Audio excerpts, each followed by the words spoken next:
आज विषय आहे मुलांच्या नोकऱ्यांचा, मुलांच्या शिक्षणाचा। महाराष्ट्रासारखं प्रगत राज्य शिक्षण देऊ शकत नाही, नोकऱ्या देऊ शकत नाही। बाहेरच्या राज्यांमधली लोक आम्ही पोसायची आणि आमच्याकडचे लोक आंदोलन करणार।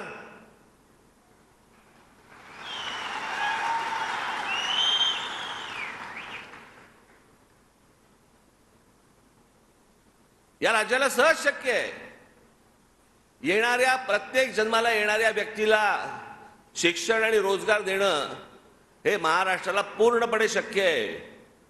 पण महाराष्ट्र तुम्ही एकत्र राहताच कामा नये, तुम्ही मराठी म्हणून एकत्र असताच कामा नये।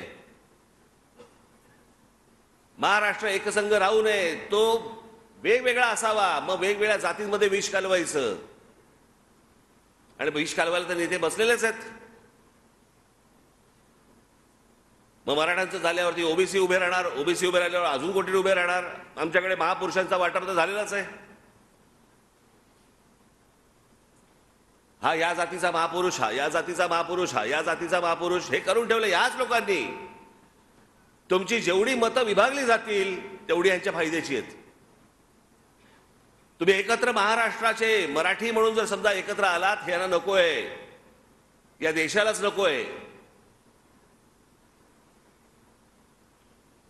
हे तुमच्यामध्ये विष कालवण्याचे धंदे जे सगळ्या सध्या सुरू आहेत ना, हे बाबांनो ओळखा। हा फक्त महाराष्ट्रामधल्या मराठा समाजाचा विषय नाहीये, हा प्रत्येक राज्यांमधल्या त्या तिकडच्या समाजाचा विषय आहे। एका जातीबद्दलचा विषय जर समजा उद्या कोर्टामध्ये गेला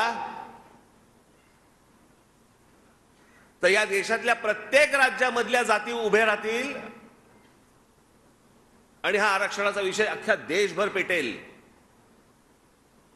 जे होऊ शकत नाही, जे सुप्रीम कोर्टातनं होऊ शकत नाही, त्याच्यासाठी अधिवेशन घ्यावं लागेल लोकसभेचं, ते घेता येणार नाही जोपर्यंत निर्णय येणार नाही तोपर्यंत। काहीतरी वकिलांशी बोलून बघा।